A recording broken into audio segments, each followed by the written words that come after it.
இயேசு கிறிஸ்து நாமத்தில் என் அன்பின் வாழ்த்துக்களை தெரிவித்துக் கொள்கிறேன்.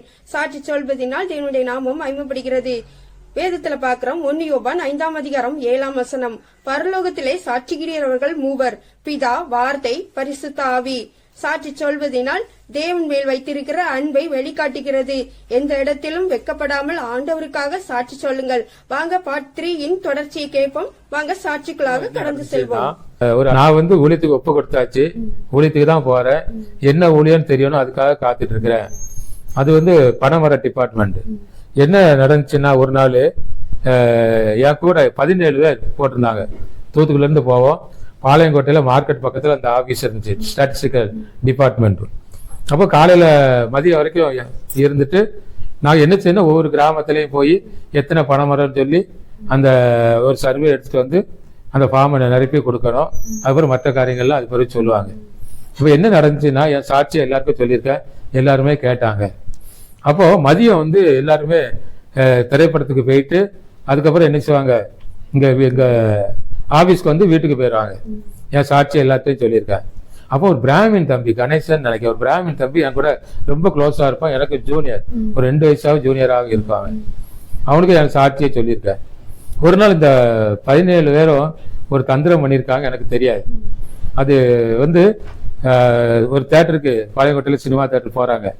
அப்போ என்கிட்ட சொன்னாங்க, ஜெபசிங் சார், நீங்க கூட வாங்க, நீங்க படம் பார்க்க வேண்டாம், நீங்க எங்க கூட வந்துட்டு நீங்க இந்த தியேட்டர் பக்கத்துல வந்தோன்னா திரும்பி வந்துருங்க அப்படின்னு சொல்லிட்டாங்க. எனக்கு ஒண்ணுமே தெரியாது. நானும் சரி அப்படின்னு சொல்லிட்டு அவன் கூட போறேன். பக்கத்துல வந்த மணி படம் போட வெள்ள அடிச்சு எல்லாரும் என்னை விட்டுட்டு உள்ள ஓடி போயிட்டாங்க, படத்துக்கு ஓடி போயிட்டாங்க. எனக்கு தெரியாது. அப்போ நாங்க நேர வாரம் ஆபீஸ்க்கு வந்த உடனே அந்த கணேசன் சொன்னல அந்த சார் சொல்றாங்க, அந்த தம்பி, சார் நாங்க ஒரு திட்டம் போட்டோம், என்ன தெரியுமா? அதாவது எனக்கு போகும்போதே ஒரு சந்தேகம், இந்த சைடு 4 பேர், இந்த சைடு 4 பேர், முன்னால 4 பேர், பின்னால 4 பேர் வராங்க. அவங்களுடைய திட்டம் என்னன்னா, கவுண்டர் பக்கத்துல போன உடனே 16 பேர் என்ன தள்ளி, கவுண்டருக்குள்ள தள்ளி என்ன படம் பார்க்க வச்சிடணும், அவங்க இயேசு கிறிஸ்து எப்படி காப்பாத்துவாருன்னு பார்ப்போம் அப்படிங்கிற எண்ணத்துலதான் அவங்க பிளான் பண்ணிருக்கிறாங்க. எனக்கு தெரியாது, நான் அறியாத சிட்டுக்குருவி போல பின்னாலே போயிட்டேன்.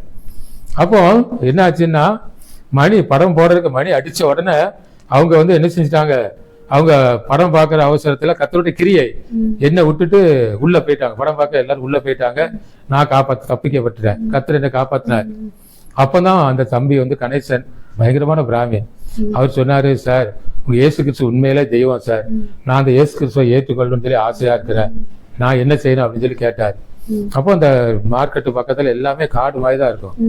நான் அந்த பக்கத்துல ஆபீஸ் பின்னால அந்த காட்டுக்கிட்ட கூட்டிட்டு போய், தம்பி முட்டாங்கால் போட்டு நான் சொல்ற ஜெபத்தை சொல்லுங்க, நீங்க சில காரியத்தை சத்தமா சொல்ல வேண்டாம், இயேசு கிறிஸ்துவ நீங்க செஞ்ச தப்பெல்லாம் சொல்லி மன்னிப்பு கேட்டு, இயேசுவே நான் பாவி, எனக்குள்ள வாங்க, என்ன உம்முடைய பிள்ளையா மாற்றுங்க, நானும் உடைய பிள்ளையா மாற விரும்புகிறேன் அப்படின்னு சொல்லி நான் சொல்ற சின்ன ஜெபத்தை நீங்க சொல்லுங்க, இயேசு கிறிஸ்து உங்களுக்குள்ள வருவாரு, உங்க வாழ்க்கையே மாறும் அப்படின்னு சொன்னேன்.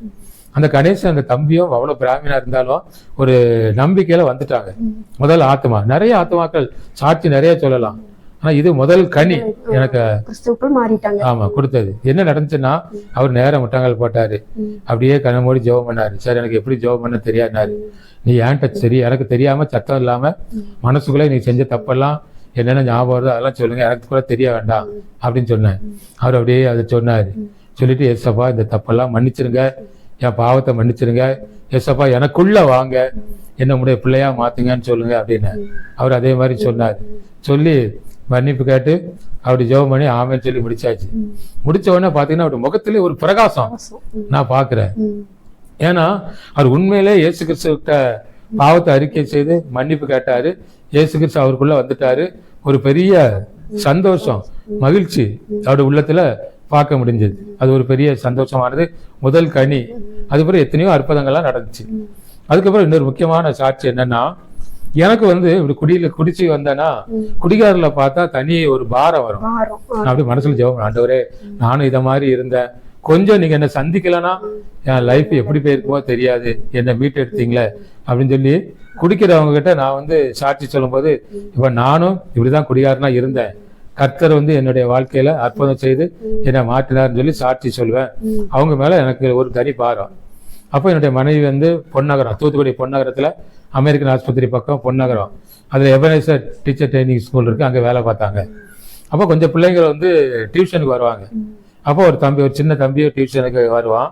அவன் சொல்லுவான், சார் எங்கள் அப்பா ரொம்ப குடிக்கிறாங்க, எங்கள் அப்பாவுக்காக ஜெபம் பண்ணுங்க, எங்கள் அம்மா அடிக்கிறாங்க, இப்படி பல காரியங்கள்லாம் சொல்லுவான். அப்போ ஒரு நாள் அவர் பையனை கூப்பிட வரும்போது அவர்கிட்ட சொல்றேன், என் சாட்சி சொன்னேன், எப்படி சொன்னேன் என்ன சொன்னேன்னு சொல்லி எனக்கு சரியா ஞாபகத்துல இல்லை. அப்போ என்ன ஒரு அற்புதம் என்ன நடந்துச்சுன்னா, அவருக்கு வந்து அவர் மில்லில் வேலை பார்த்தாரு, அவருக்கு ப்ரொமோஷன் கிடைச்சிட்டு.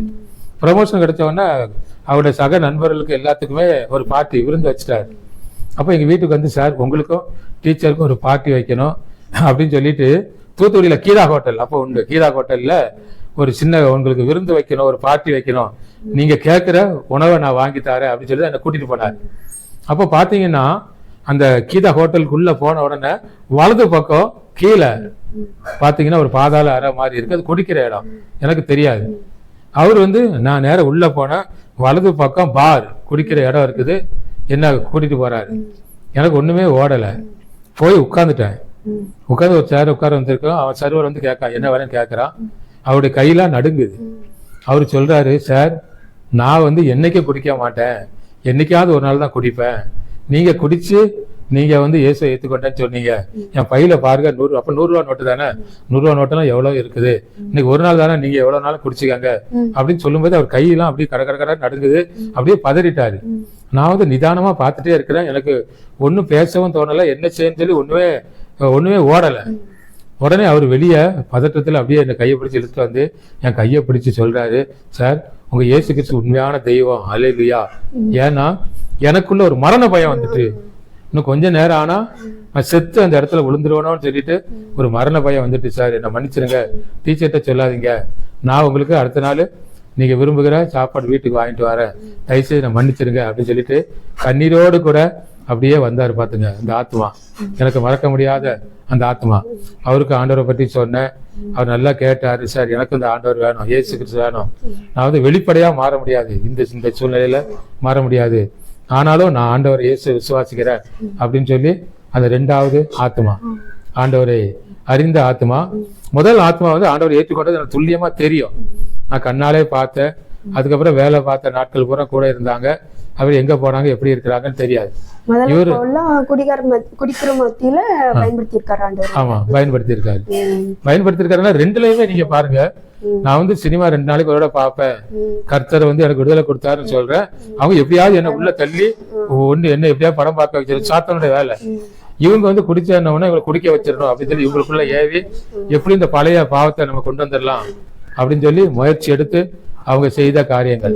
ஆனா 2லயும் ஆண்டவர் என்னை காப்பாற்றி அவர் இயேசு கிறிஸ்து ஜீவனோடு இருக்கிறார் அப்படிங்கிறத நிரூபித்தாரு. அது மாத்திரமல்ல, ஒரு ஆத்மா கரெக்டா ஏற்றுக்கொண்டது தெரியும், 2வது ஆத்மாவுக்கும் சொன்னேன், ஒரு நம்பிக்கை, கண்டிப்பா இயேசு கிறிஸ்து வரும்போது பரலோகத்துக்கு போகும்போது நான் அவரை பார்ப்பேன் என்ற ஒரு நம்பிக்கை எனக்கு இருக்கிறது. இப்போ பாத்தீங்கன்னா சில இடங்களுக்கு நான் நிறைய இடத்துக்கு போறோம், குறிப்பா நாகலாபுரத்துல தூத்துக்குடி டயசிஸ்ல, தூத்துக்குடி சிஎஸ்ஐ டயசிஸ்ல உள்ள சென்டர், அதில் வாலிய பிள்ளைகள் வந்து பைபிள் படிக்க வருவாங்க, தையல் சோயம் கம்ப்யூட்டர் எல்லாமே சொல்லிக் கொடுக்குறாங்க, எல்லாமே இந்து பிள்ளைகள் தான். அவங்களுக்கு இயேசுவை பற்றி ரட்சிப்பை பற்றி முக்கியமா நம்ம சொல்லிக் கொடுப்போம். நிறைய பேர் ஆண்டவரை பற்றி அறிஞ்சு கொண்டாங்க, ஆண்டவரை ஏற்றுக்கொண்டாங்க. அதெல்லாம் ஒரு தங்கச்சி, ஒரே ஒரு சாட்சி சொல்லி நான் முடிக்கிறேன். ஒரு தங்கச்சி பயங்கரமான இந்து, இன்னும் பேரெல்லாம் எனக்கு ஞாபகத்தில் இல்லை, 1 வருஷம் படிச்சாச்சுன்னா அந்த அவ இந்து மாதிரியே பொட்டு வச்சுட்டு அப்படியே வருவா. எங்க மேல பயங்கரமான வெறுப்பு, கசப்பு, ஊழியத்துக்கெல்லாம் வரமாட்டா, அப்படி பல விதண்டவாதமா பேசுவான். 1 வருஷம் படிச்சு முடிச்சாச்சு. என்ன அற்புதம் நடந்துச்சுன்னா,